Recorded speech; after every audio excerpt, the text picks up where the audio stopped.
Bonjour à toutes et à tous, très heureux de vous retrouver pour une nouvelle journée d'actualité. Ce jeudi, le navire de la Team Guyot Environnement a été chargé sur un cargo direction l'Europe pour réparation. Pour rappel, le voilier de Benjamin Dutreux a brisé son mât la semaine dernière lors d'une étape de The Ocean Race entre le Brésil et les États-Unis. Suite à cet accident, l'équipage a mis plusieurs jours pour allier le port le plus proche, Halifax, au Canada. Lors de leur arrivée, les équipes ont procédé à un nouveau diagnostic sans mettre le doigt sur la cause d'un accident ancré dans les mémoires. Le fait d'émater dans des circonstances qui nous paraissent assez mystérieuses quand même, c'est très frustrant. On n'a pas compris du tout ce qui s'est passé. On était, c'est sûr, dans des conditions météo difficiles. 45 nœuds de vent, ce qui représente 80-85 km/h de vent. Une mer assez difficile, mais les bateaux sont conçus pour ça. Et c'est un moment où nous, on était dans une configuration où on avait réduit la grand voile au maximum, où il n'y avait pas de voile devant, où la vitesse du bateau était clairement réduite. Donc c'est des conditions qui, normalement, un dématage n'est pas possible. Images et propos envoyés par Julie Sicot, journaliste sur place. Pour le moment, Benjamin Dutreux et son équipe n'ont pas communiqué sur la poursuite ou l'abandon de The Ocean Race. En Vendée, nouvelle fermeture des services des urgences. Cette fois-ci, c'est à Fontenay-le-Comte. Le service est clos depuis 8h30 ce matin et ne rouvrira pas avant demain matin, 8h30. Vous pouvez toujours appeler la régulation médicale via le 116 117 et le 15 en cas d'urgence vitale. Dans un communiqué, le président de la communauté professionnelle territoriale de santé s'agace de la situation. Je cite, « Ces fermetures, contrairement aux annonces des tutelles qui les minimisent, impactent la santé de nos concitoyens et mettent en péril la vie d'un certain nombre d'entre eux. » À La Roche-sur-Yon, la section handi-tennis Vendée accueille de nouveaux adhérents. Cette association sportive est la seule labellisée handisport dans le département avec le club de natation lyonnais. Pour le moment, ils sont une dizaine, mais l'ambition est de proposer des parcours adaptés selon les besoins. Et vous allez le voir, ils sont divers, exutoires pour certains, préparation en vue des Jeux paralympiques pour d'autres. Colline Davy vous propose de découvrir cette section sportive. Au handi-tennis Vendée, il y a ceux qui visent haut, comme Geoffrey Jaziak. Membre de l'équipe de France médaillé de bronze en Coupe du Monde au mois de mai, il vise désormais les Jeux en 2024. C'est un objectif qui est là depuis plusieurs années, mais qui augmente de plus en plus. Enfin, l'engouement autour de ça augmente de plus en plus parce qu'on s'en rapproche, parce que c'est des Jeux qui vont avoir lieu à domicile, à Paris.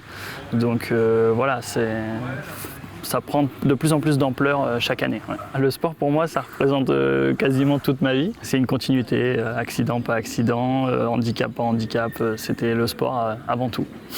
Et à côté de l'élite, le loisir trouve aussi sa place. L'objectif, c'est le maintien de la capacité physique, maintenir toute cette capacité corporelle pour pouvoir avoir du déplacement facile dans la vie de tous les jours. Prendre plaisir avec mes potes avec lesquels on joue au tennis. Le sport étant possible pour tout le monde, c'est même plus à démontrer, c'est devenu même plutôt une obligation qu'une orientation. Début mai, le club organisait l'Open de tennis fauteuil à La Roche-sur-Yon. Ces joueurs font partie de l'élite mondiale, mais au-delà du trophée, c'est aussi un moyen de mettre en avant la pratique. Alors, c'est toujours important de mettre en place des compétitions de tennis puisque ça permet de faire voir au grand public la pratique en fauteuil. Même ici en Vendée, à La Roche-sur-Yon, on peut faire un tournoi international. On peut aussi jouer en loisir, il n'y a aucun problème en fait. Mais il faut vraiment montrer à tout le monde qu'on peut avoir cette accessibilité au sport, on va dire, ici en Vendée. Pour la développer encore, le handi-tennis Vendée réfléchit actuellement à mettre en place un partenariat avec des centres de rééducation. C'est un travail qu'il faut enclencher plus avec la Ligue des tennis Pays de la Loire, voir comment on peut associer ça, avoir effectivement une convention où effectivement on pourrait intervenir, alors, la Ligue ou les clubs, sur site, et puis faire connaître justement le tennis en fauteuil. L'idée fait son chemin et tout reste à faire pour augmenter l'accessibilité du sport en Vendée. Si une vingtaine de clubs proposent une pratique adaptée, seuls 2 clubs sont labellisés handisport. Au chapitre culture, le festival Facessi fait résonner ses premières notes dans les établissements scolaires. L'un des groupes programmés lors de la prochaine édition s'est produit devant les écoliers de Moilleron-le-Captif. L'occasion pour les Feels Monkey de passer un moment privilégié avec ce public très jeune, entre 3 et 11 ans. Reportage sur place, il est signé Agathe Poulet.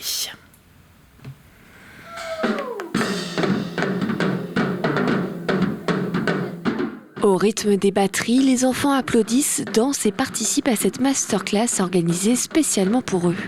Qu'est-ce qui t'a le plus marqué? La batterie, j'ai adoré ça. C'est l'instrument que t'as le préféré? Oui, parce que mon papa, il en joue de la batterie. Tout au début, quand ça faisait un peu comme une battle, ça faisait un peu qu'il y en a un, il joue un truc et après l'autre personne joue. Quand il faisait avec les baguettes, quand il les tournait et tout, j'aimais bien. Et en plus, ils étaient drôles.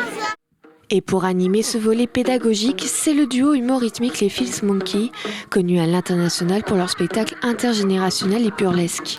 Pendant 1 heure, les batteurs vont faire découvrir de manière ludique différents instruments de musique, comme le boomwalkers et le hang drum. Mais surtout échanger avec les enfants sur leur expérience de musiciens et leur manière de communiquer avec le public. C'est un exercice qu'on ne fait pas très souvent, mais effectivement, dans le spectacle des Fils Monkey, la communication avec le public, c'est quelque chose de vraiment très important pour nous. Et là, effectivement, ça nous tient à cœur aussi de parler, parce qu'il y a vraiment un échange, hein. C'est pas juste une démonstration de ce qu'on fait ou des extraits du spectacle, c'est vraiment des questions-réponses, et puis échanger ça avec les enfants, ouais, c'est quelque chose qui nous tient beaucoup à cœur. Ouais. Depuis plus de 15 ans, le festival Facessi a la volonté de donner accès à la musique et au milieu artistique dès le plus jeune âge. Cette initiation a pour but d'apporter des connaissances musicales tout en s'amusant et aussi de rencontrer les artistes. La difficulté, c'est de pouvoir disposer des artistes car leurs calendriers sont chargés, mais on remarque qu'il y a toujours l'intérêt pour les artistes aussi de pouvoir être en face des enfants, se proposer et puis faire découvrir leur métier. Et puis on profite de l'instant présent pour découvrir des sonorités aussi, des nouvelles musiques, des sonorités. C'est ça qui est super.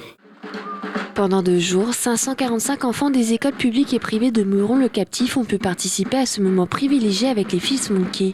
Le duo se produira sur la scène du festival Facessi le samedi 9 septembre.